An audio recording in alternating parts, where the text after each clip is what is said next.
Benjamin can have love for the truckie. Beautiful minds, but we love getting ugly. Risk takers with a clover, man, we love getting lucky. You run, we chase fire, I love when it ducks me. Tones go off, house watch, read the address out. 1075, get up off the magic couch. 500 gallons prepared for the baddest drought. Who else you want on the way when disaster's out? Can't even get a little bit rattled when you enter with exit apparel. Mayday, member down, they'll drag you. You won't get this from every Tom, Dick, and Harold, but here's a view from the top floor with Mickey Farrell. What's up, guys? This is Mickey Farrell. Thanks for coming back to another episode of A View from the Top Floor. Today we're going to do a message to the probie part 2. Now, this message, I will probably get quite a bit of pushback in the sense that we've made strides in the fire service with mental health, and that's a great thing. However, I think we're pushing the limits on certain sides of the mental health aspect in the fire service, trying to parallel or parlay this into corporate America. The fire service is very different than owning a small business or being part of a corporate America industry. It's a family. You know, we call it the job because for most of us, it's the only job that exists. It's the only job that it was a calling to do. That said, I think we're setting up a lot of the young firefighters coming in to the job for failure with not communicating that this is a family. It's not working at your last job. It's not the police department. It's not sanitation. It's not Applebee's or Best Buy. It's not anything you could ever imagine until you're a part of it. So I think starting in the fire academy by developing a class and talking about the traditions, the pride, the understanding that, quote unquote, the job is more than a job. And this leads to the mental health side of things, getting involved with the job. Now, again, like I've said, we've made strides, and I'm not going down a road of negative mental health because it's such positive reinforcement to what we do, the success of how we live, and our overall health for our families, and of course for all of us. However, this quote or this little slogan, this understanding or this commitment of work-life balance does not apply to the fire service. You're all in the fire service. And again, I expect some pushback on this. But your first year, your probie year, and your consecutive years right after that, there is no work-life balance. It is all work. And if you don't agree with that, then maybe this job is not for you. I know my first couple years, all in. Anybody needs off, you work for them. Need a guy in overtime? You step up and work. Thanksgiving, Christmas, Easter, whatever it is, there's a name on the board, a text goes out, somebody's in a jam, you work. Your time will come to have your days off with your family when you've earned them. Again, this is not a small business. This is not corporate America. It's quote unquote the job, the family. And we are putting these young firefighters in a situation by talking about mental health, which is great. But we're not dividing the understanding that this is not a job. It's the job. Now, there's this quote that goes around. No one on his deathbed ever said, "I wish I had spent more time at the office." You know, I really don't like that quote. I think in my deathbed, I'll be begging for one more day in the firehouse. That's why firemen don't retire. My senior guy worked till he had 43 years on the job. And he cried when he left. Again, it's not a job. It's the job. So if you're in this job, begin to understand that. Begin to understand that work-life balance your first year is not even on the table. We don't turn this off. Boys' night out. Picnics. Firehouse events, sporting events. All the things that come with the job, you have to be there. You have to let the brothers and sisters know that you are all in. Because if you're not all in on quote unquote the job, are you all in on the fire floor? The floors above. Can we rely on you? Do we know you? You know, there's a good test I like to say. It's the beer test. Everyone says, "Oh, this guy's a great fireman. He's a good dude." But the beer test is taking that great fireman or that good dude and just grabbing a beer, getting to know him, seeing what kind of character he has. That character, your first year, is developed in the firehouse, making as many mistakes as you can possibly make, going to as many fires that you possibly can, learning, picking the brain of every firefighter there that's before you. It all equals out in the end. You know, we all hate missing fires, understandably so.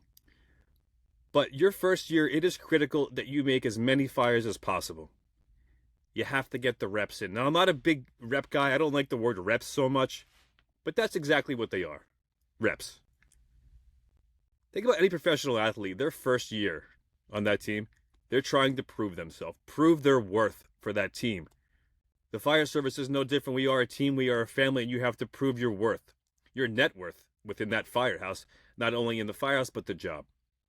Now, when COVID came, this was a big problem, and I saw it firsthand where our traditions, our love and understanding of the brothers that came along before us have created within the fire service, I saw that start to diminish, and people started to dismiss the importance of very, very important things.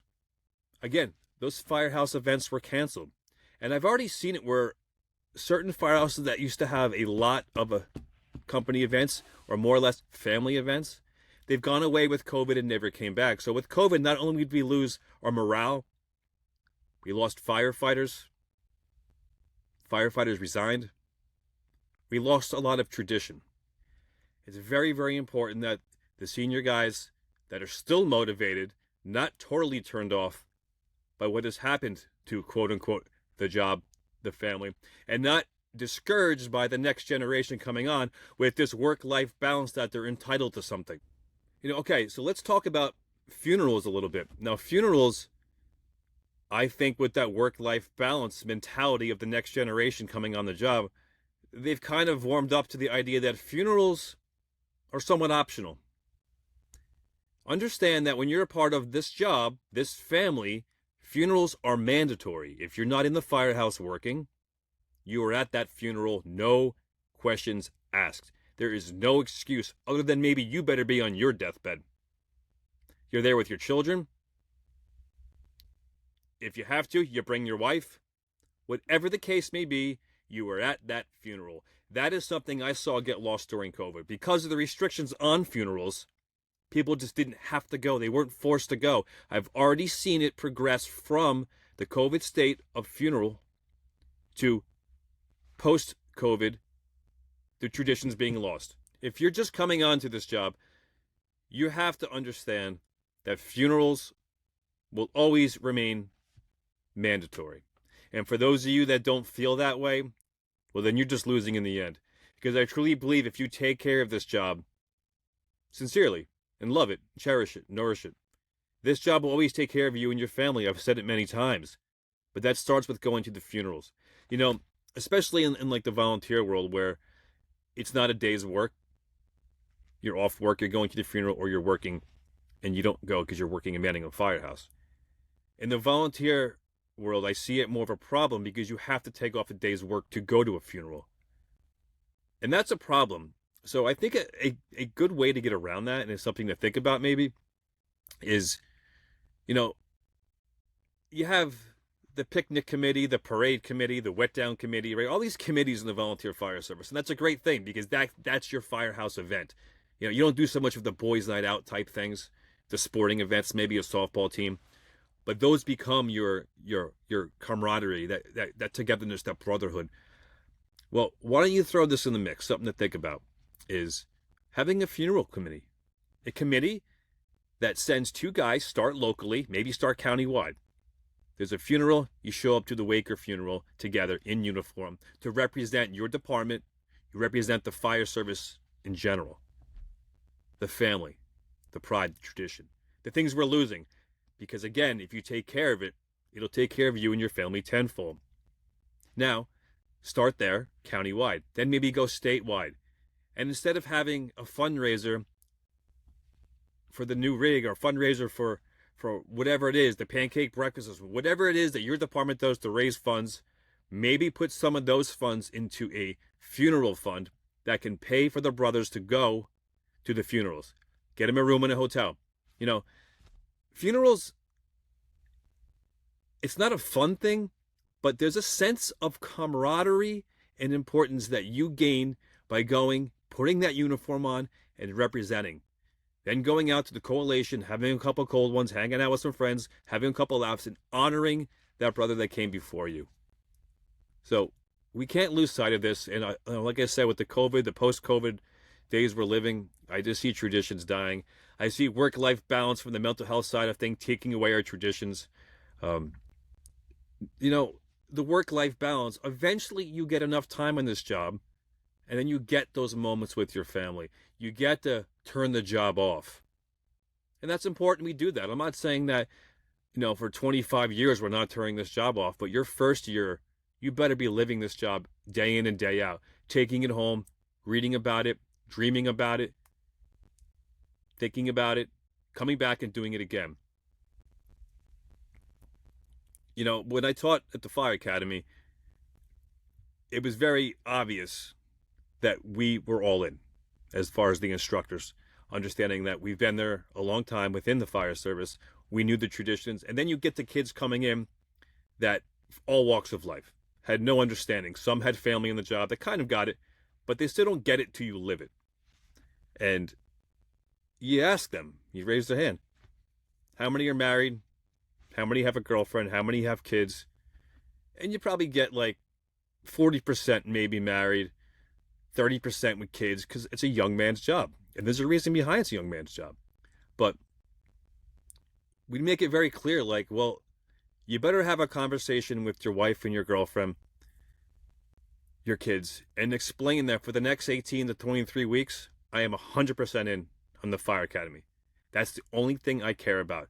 I will come home, I will study, I will go to bed early, I will get up early, come back to the Fire Academy, and learn and live this job.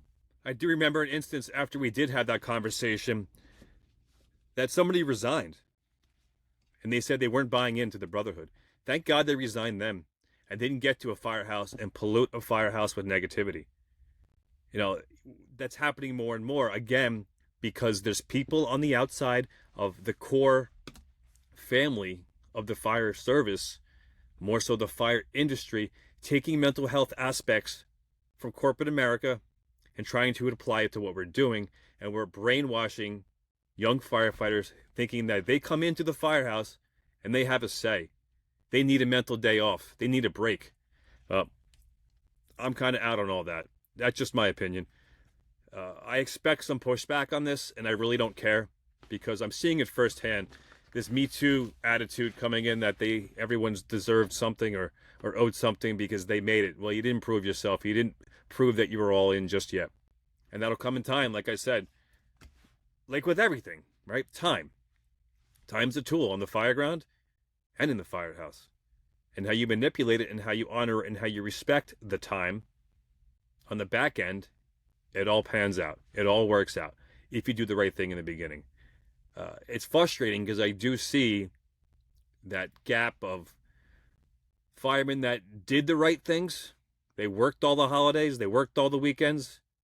They were always there. They made every single event. Getting a couple years on the job now.